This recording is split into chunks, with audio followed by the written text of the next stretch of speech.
भूर्भुवः स्वः तत्सवितुर्वरेण्यं भर्गो देवस्य धीमहि धियो यो नः प्रचोदयात्।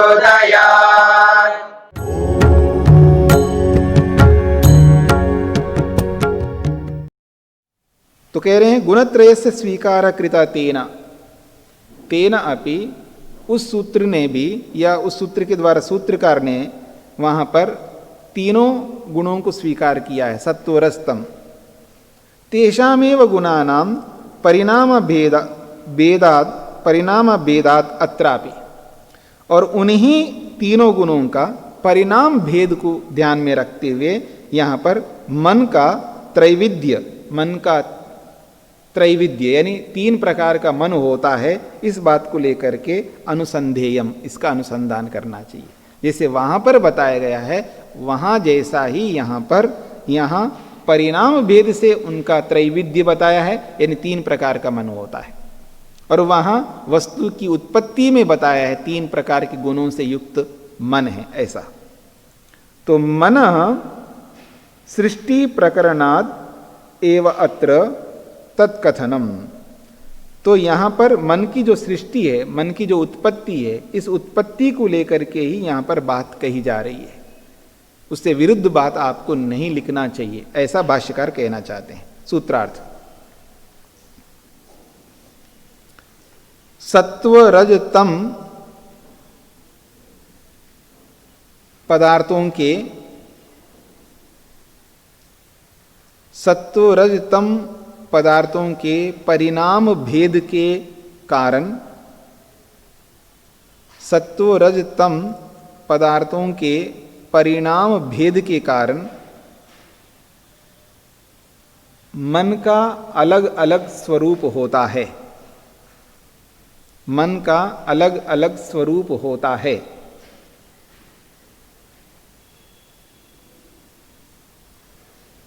मन की नहीं, शरीर की अवस्थाओं के समान, शरीर की अवस्थाओं के समान।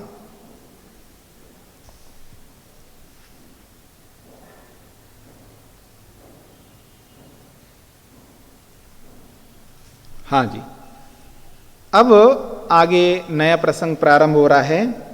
मनसो धर्म वर्णन अनंतरम इंद्रियाणाम धर्मा प्रदर्श्यन्ते, मन के धर्मों का वर्णन करने के उपरांत अब इंद्रियों का जो धर्म है उसको लेकर के प्रदर्शित किया जा रहा है। रूपादि रसमलांता उभयोः, मन के धर्मों के पश्चात इंद्रियों के धर्म बताना है, तो इंद्रियों के धर्मों को बताते हुए कहा है रूपादि रसमलांता उभयोः। उभयो दोनों प्रकार की जो इंद्रियां हैं उनके कार्य बताए जा रहा है, उनके धर्म बताए जा रहा है। ज्ञानेन्द्रिय कर्मेंद्रियोः खलु, ज्ञानेन्द्रिय और कर्मेंद्रिय इन दोनों में रूपम आदौ, रूपम आदौ रूप आदि में है, और रसमलो अंते, और रसमल अंत में है। रसमल का मतलब है मल अलग रस अलग, ऐसा नहीं है। रसमल एक शब्द है यहाँ पर, जो कि रस से उत्पन्न होने वाला मल, जब भोजन हम करते हैं ना, उस भोजन से रस आदि बनते हुए आगे जाकर के मल पैदा होता है ना, उस मल की चर्चा है यहाँ पर। तो रसमलो अंतेयस्य, रूप आदि में है जिसके, और रसमल अंत में है जिसके। ऐसे रूपादि रसमलांतो गुणगणः, ऐसे रूप आदि और रसमल आदि गुणों से युक्त जो समुदाय है। रूप रस गंध स्पर्श शब्द चक्षुरादि नाम ज्ञानेन्द्रियानाम, रूप जो है ये चक्षु का गुण है, रूप को ग्रहण करना, रस को ग्रहण करना रसना इंद्रिय का गुण है। ऐसे अलग अलग इंद्रियों का अलग अलग इनको ग्रहण करने का स्वभाव है, ये सब ज्ञानेन्द्रियों का है। ऐसे ही भाषण, आदान, गमन, आनंद, पुरीशानी कर्मेंद्रियाणाम गुणाः, और कर्मेंद्रियों के कर्म क्या है? तो कहते हैं भाषण देना, बोलना, और आदान कुछ लेना हाथों से, और गमन जाना पाँव से, और आनंद लेना है मूत्रेंद्री से, और पुरीशानी और मल त्याग करना है गुदा इंद्री से। ये कर्मेंद्रियों के गुण हैं, उनके धर्म हैं। अब वो बात स्पष्ट कर रहे अंत में, रसमलो अत्र भोजन रसस्य मलः पुरीशम इत्यर्था। पुरीश को यानी पुरीश कहते हैं मल को, तो भोजन रसस्य मलः, भोजन के रस से उत्पन्न होने वाला जो मल है उसको पुरीशम कहते हैं। उसी को रसमल शब्द से यहां पर कहा है शौच को। सूत्रार्थ,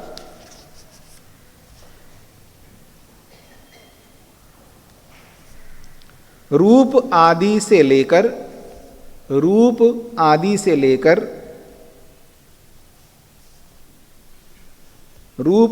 लेकर मल पर्यंत कार्य, रूप आदि से लेकर मल पर्यंत कार्य ज्ञानेन्द्रियों एवं कर्मेंद्रियों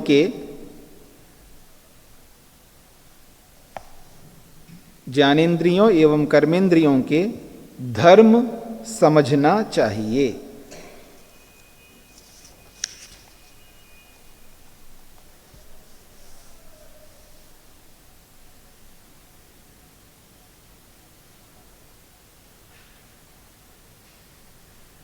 यह रूप से शुरू किया है, या तो सूक्ष्म से स्थूल की ओर जाते या स्थूल से सूक्ष्म की ओर जाते, यानी शब्द से शुरू करते या गंध से शुरू करते। रूप से क्यों शुरू किया है बीच से?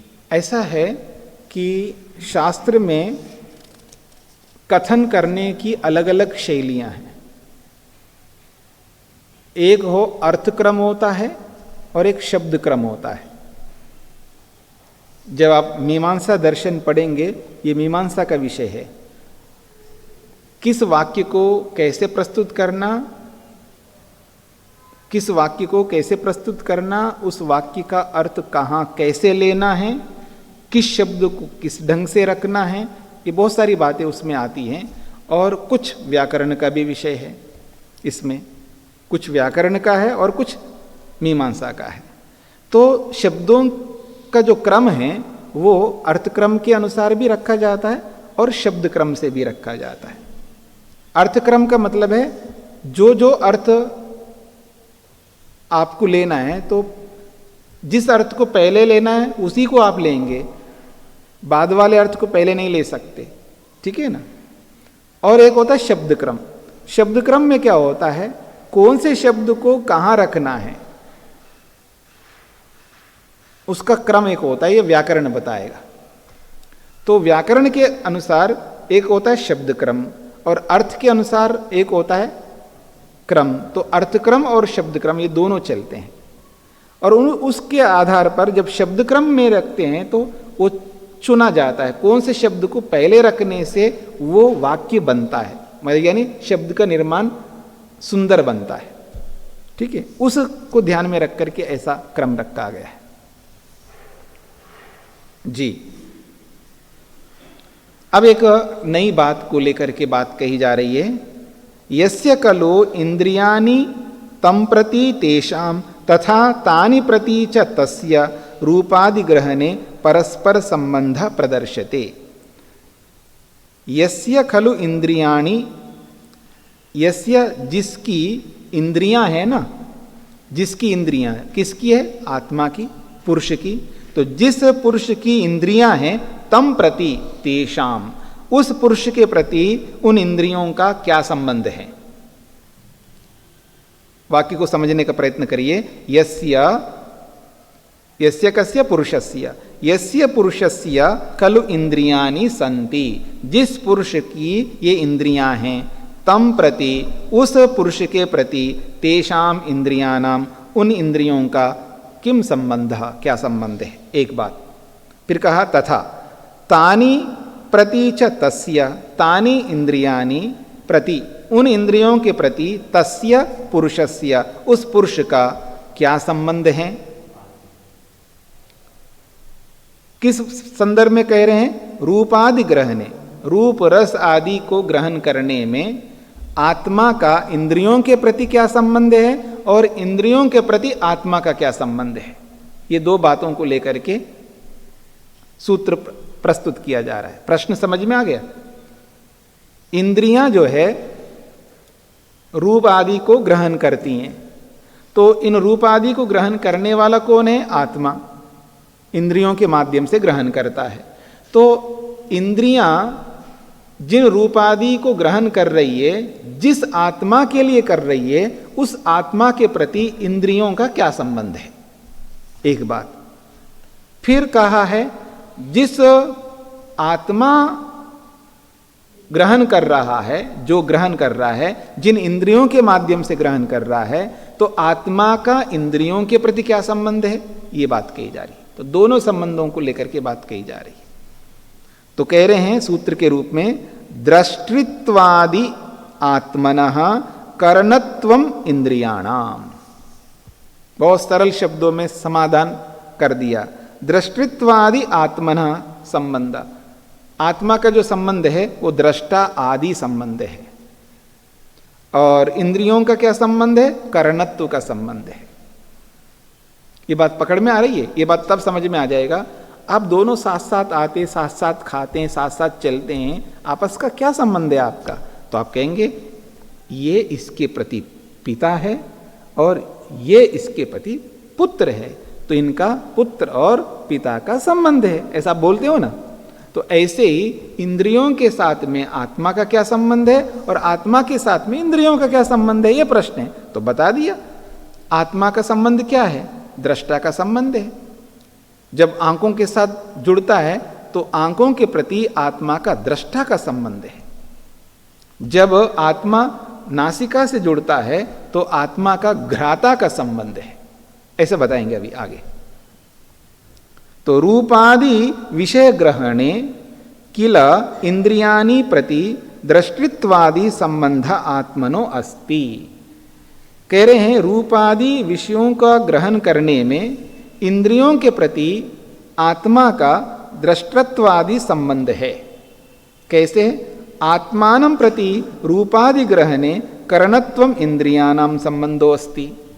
फिर दूसरी बात कहिए, आत्मा के प्रति रूपादि ग्रहण करने में इंद्रियों का करणत्व का संबंध है। तत्र अब एक एक संबंध को समझा रहे हैं। रूप ग्रहणे दृष्टा आत्मा, जब आत्मा रूप को ग्रहण करता है तब नेत्रेंद्रिय के प्रति वो दृष्टा बनता है। ठीक है जी। फिर दर्शन करणम चक्षु, और चक्षु इंद्रिय जो है दर्शन कराने का करणत्व यानी साधन बनता है, साधनत्व का संबंध। आत्मा के प्रति चक्षु इंद्रिय जो है वो करणत्व संबंध रखता है, यानी साधन का संबंध रखता है। फिर कहा रस ग्रहणे रसयिता आत्मा, रस को ग्रहण करने में आत्मा रसयिता बनता है, यानी रसयिता का संबंध है उसका। और रसकरणम जिह्वा, और रस का जो करण साधन बनता है वो जिह्वा है। गंध ग्रहणे घ्राता आत्मा, गंध को ग्रहण करने में वो घ्राता बनता है। और ग्रहण करणम नासिका, और ग्रहण करने का करण साधन नासिका बनती है। स्पर्श ग्रहणे स्पृष्टा, स्पर्श को ग्रहण करने में आत्मा स्पृष्टा बनता है। और स्पर्श करणम वाक यानी त्वक, और स्पर्श को ग्रहण करने का जो करण है साधन है वो त्वक बनती है। शब्द ग्रहणे श्रोता आत्मा, शब्द को ग्रहण करने में आत्मा श्रोता बनता है। और शब्द करणम श्रोत्रम, और शब्द को ग्रहण करने का जो करण साधन है वो श्रोत्र कान बनता है। ये हो गए ज्ञानेंद्रियों के लिए। स्पष्ट हो गए जी? सब सरल है इसलिए मैं शीघ्रता से बोल रहा हूं। हाँ जी। अब भाषणे वक्ता आत्मा,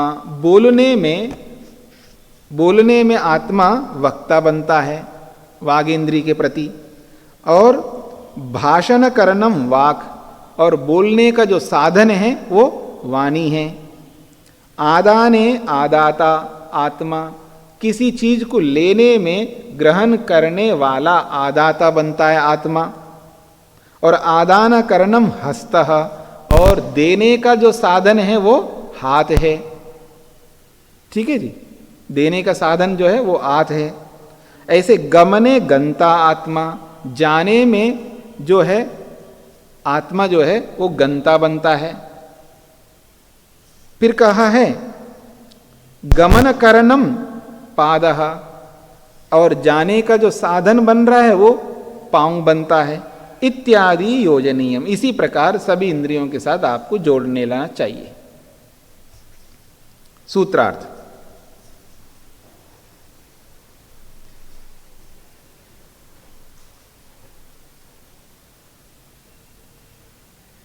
रूपादि विषयों को ग्रहण करने में, रूपादि विषयों को ग्रहण करने में, रूपादि विषयों को ग्रहण करने में आत्मा का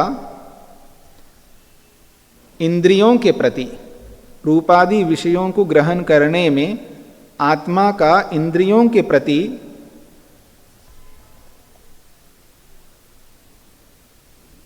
दृष्टा रसयिता आदि का संबंध है। दृष्टा रसयिता का, दृष्टा रसयिता आदि का संबंध है।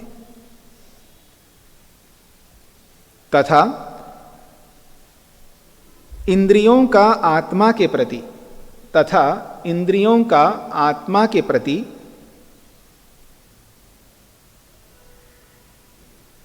साधनत्व यानी करणत्व का संबंध है। साधनत्व यानी करणत्व का संबंध है।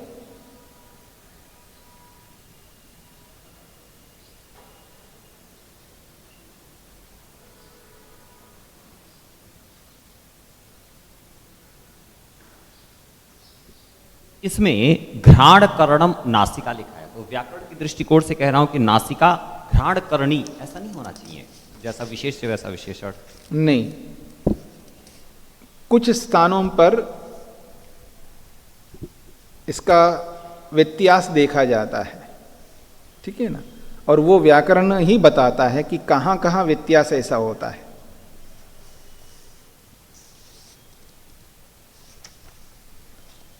आगे बढ़े हम लोग। अपरम च कर्ण प्रकरणे, इसी कर्ण, कर्ण का मतलब साधन, इस साधनों के विषय में अपरम एक और बात कही जा रही है। त्रयाणाम स्वलक्षण्यम, त्रयाणाम स्वलाक्षण्यम, ये जो तीन हैं, बुद्धि, अहंकार और मन, ये भी करण है, ये भी साधन है, और इनका जो लक्षण है वो विशेष रूप से है, इसलिए उनको अलग से बताया जा रहा है। करणत्वम अनुवर्तते, पिछले सूत्र से 29वें सूत्र से करणत्व की अनुवृत्ति यहां पर ली जा रही है। कहते हैं त्रयाणाम पूर्वोक्तानाम बुद्धि अहंकार मनसाम स्वलाक्षण्यम स्वलक्षणिकम करणत्वम स्वस्वलक्षणेन निर्वृत्तम करणत्वम विज्ञेयम। कहते हैं पूर्व कहे गए बुद्धि, अहंकार और मन, इनका जो लक्षण है स्वलक्षण्यम, अपने अपने लक्षण के कारण से है। उनका जो करणत्व है, बुद्धि करण क्यों बन रही है, तो उसका अपना लक्षण है, अध्यवसायो बुद्धि, ऐसा अभिमानो अहंकार, ये अहंकार का करणत्व है। ऐसे उभयात्मकम मनः, ये मन का करणत्व है। तो अपने अपने विशिष्ट लक्षणों से हैं। तो यही कहना चाह रहे हैं कि स्वलक्षण्यम, अपने लक्षण के कारण से, उसी को खोला है स्वलक्षणिकम, अपने अपने लक्षण के कारण, अपने अपनी परिभाषा के कारण से उनका करणत्वम, करणत्व है। स्वस्वलक्षणेन निर्वृत्तम, अपने अपने लक्षण, अपनी अपनी परिभाषा के द्वारा वो निर्वृत्तम, उत्पन्न हुआ है, बना है। क्या? करणत्वम, करणत्व, ऐसा विज्ञेयम, जानना चाहिए। अब कहते हैं निर्वृत्तार्थ तद्धितः शय प्रत्यय प्रत्यय आर्षः। ये जो शय प्रत्यय है लक्षण्यम में शय प्रत्यय है। शब्द जो है दो प्रकार से होते हैं, एक तो प्रातिपदिक के रूप में और एक धातु के रूप में। शब्द की जो प्रकृतियां दो प्रकार की होती है, एक धातु के रूप में होती है और एक प्रातिपदिक के रूप में होती है। तो ये जो प्रातिपदिक है लक्षण, तो उसका लक्षण एक प्रातिपदिक शब्द है और उसमें जो प्रत्यय जुड़ा है वो शय प्रत्यय जुड़ा है, और ये शय प्रत्यय तद्धित प्रत्यय कहलाता है, तद्धित प्रकरण में होता है, ये व्याकरण का विषय है। तो वो कहते हैं ये जो शय प्रत्यय है ये निर्वृत्तार्थः, सिद्ध अर्थ को कहने के लिए, उत्पन्न अर्थ को कहने के लिए शय प्रत्यय आए यहां पर, यानी उत्पत्ति अर्थ को, सिद्ध अर्थ को बताने वाला है। प्रत्यय दो प्रकार से होते हैं, एक तो स्वार्थ को बताते हैं और एक अपने आप को बताते हैं। स्वार्थ का मतलब है प्रत्यय का अपना अर्थ नहीं होता है, प्रकृति का जो अर्थ होता है वही अर्थ प्रत्यय का होता है। मेरी बात समझ रहे हैं? व्याकरण में दो ढंग से अर्थ आते हैं, एक तो होता है प्रकृति और प्रत्यय, दोनों शब्द मिलकर के एक शब्द बनते हैं, ठीक है ना। तो उन दोनों में से प्रकृति यदि प्रधान है तो प्रत्यय का अपना अलग अर्थ नहीं होगा, वो प्रत्यय ही प्रकृति के अर्थ को बताता है। एक तो ये स्थिति होती है, और कहीं कहीं ऐसा होता है प्रकृति गौण हो जाती है और प्रत्यय प्रधान बन जाता है, तो वहां प्रत्यय का अर्थ मुख्य रहता है। तो जहां प्रत्यय का अर्थ मुख्य होता है वो अलग प्रकार के शब्द होते हैं, और जहां प्रकृति का अर्थ मुख्य होता है तो वो अलग प्रकार का होता है। तो यहां पर जो शय प्रत्यय है ये अपना अर्थ विशेष रखता है, ये निवृत्ति अर्थ को बताता है, यानी उत्पत्ति अर्थ को बताता है। कोई प्रत्यय कहीं भाव को बताता है, कोई प्रत्यय कर्म को बताता है, ऐसा आपने सुना है ना। तो ऐसे ये उत्पत्ति अर्थ को बता रहा है ये प्रत्यय। और कुछ प्रत्यय ऐसे होते हैं जो प्रकृति के अर्थ को बताते हैं, अपना कोई अलग अर्थ नहीं होता उनका। जैसे रक्ष एव राक्षसः, जिसको रक्षा कहते हैं उसी को राक्षस कहते हैं, रक्षा करने वाले को ही राक्षस कहते हैं। तो वहां राक्षस में जो अलग प्रत्यय आया है वो उसी अर्थ को कहने के लिए आया, मूल अर्थ को कहने के लिए आया, प्रत्यय आकर के कोई नया अर्थ नहीं लाएगा इस तरह का। तो यही बात यहां पर समझनी चाहिए। ये बात पकड़ में आ रही है आप लोगों को? नहीं आए तो छोड़ देना, कोई बात नहीं, ये शब्द शास्त्र का विषय है, मतलब ये व्याकरण शास्त्र का विषय है, ये दर्शन शास्त्र का विषय नहीं है। इन्होंने बीच में ऐसे जोड़ दिया है, कभी कभी व्याकरण के किसी न किसी बात को जोड़ देते हैं भाष्यकार। कह रहे हैं तेषाम बुद्धि अहंकार मनसाम स्वस्व लक्षणम, कहते हैं उन बुद्धि अहंकार और मन इन तीनों पदार्थों का स्वस्व लक्षणम, अपना अपना लक्षण है, यानी अपनी अपनी परिभाषा है उनकी। क्या? अध्यवसाय, निश्चय करना, मतलब अध्यवसायो बुद्धि, ऐसा उन्होंने लक्षण किया है बुद्धि का, यानी परिभाषा की है। बुद्धि किसे कहते हैं? तो कहा अध्यवसायो बुद्धि। फिर कहा अहंकृति अहंकारः, अभिमानो अहंकारः, जो अहम कृति यानी अपने आप का अनुभव कराने का है, अभिमान कराने का जो स्वभाव रखता है उसको अहंकार कहते हैं। और संकल्पः, संकल्प विकल्प करना, ये मन का लक्षण है, मन की परिभाषा है। जो संकल्प विकल्प करता है उसको मन कहते हैं। तो करणत्वेन पृथक पृथक अस्ति, ये इनका करणत्व स्वरूप साधनत्व स्वरूप अलग अलग है, क्योंकि इनके लक्षण भी अलग अलग है। एक अध्यवसाय करने का लक्षण वाला है, और एक अहंकार करने का लक्षण वाला है, और एक संकल्प करने का लक्षण वाला है। तो लक्षण अलग अलग होने के कारण से ये अलग अलग हैं, और ये करण हैं, ये साधन हैं, ये कहना चाहते हैं। पूरा हो गया। अब भाष्यकार कहते हैं अनिरुद्ध वृत्तौ विज्ञान भिक्षु भाष्ये च सूत्रमिदम अन्यथा व्याख्यातम। वो कहते हैं, बार बार दूसरों के दोषों को गिनाना चाहते हैं, कई बार बोल देते हैं कि अनिरुद्ध वृत्तिकार ने और विज्ञान भिक्षुकार ने यानी विज्ञान भिक्षु के भाष्यकार, या यूं कहिए विज्ञान भिक्षु ने जो भाष्य किया है, तो विज्ञान भिक्षु ने जो अर्थ किया है इस सूत्र का, और अनिरुद्धकार ने जो भाष्य किया है, ये जो अर्थ करना चाहिए सूत्र के अनुरूप वैसा अर्थ ना करके कुछ और ही अर्थ किया है, ऐसा कहना चाहते हैं। तत्र उभयत्र वैधर्म्य प्रदर्शन परम सूत्रम योजितम।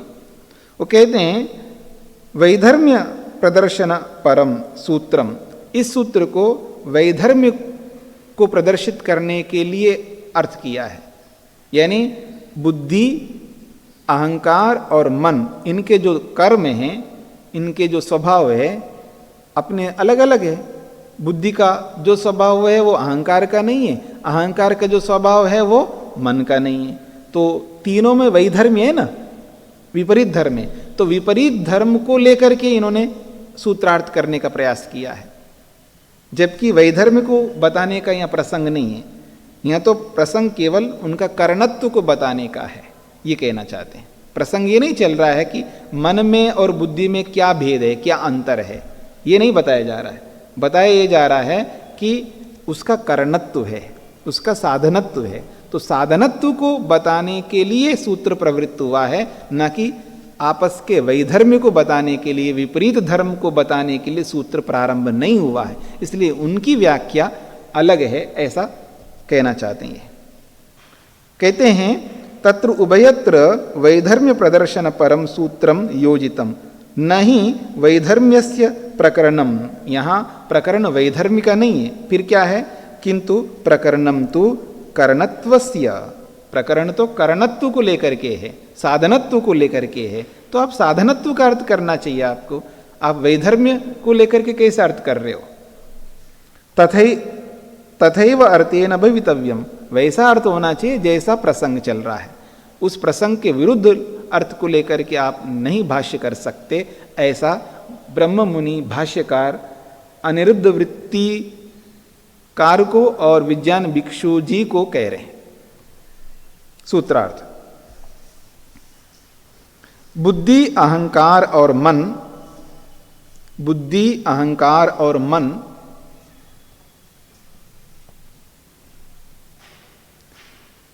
बुद्धि अहंकार और मन, इन तीनों के अपने अपने लक्षण से, अपने अपने लक्षण से उनका कर्णत्व सिद्ध होता है, ऐसा जानना चाहिए। द्यो शान्तिरन्तरिक्षं शान्तिर्पृथिवी शान्तिरापः शान्तिरोषधयः शान्तिः वनस्पतयः शान्तिर्विश्वे देवाः शान्तिर्ब्रह्म शान्ति सर्वं शान्ति शान्तिरेव शान्ति क्षमा शान्तिरेधि। ॐ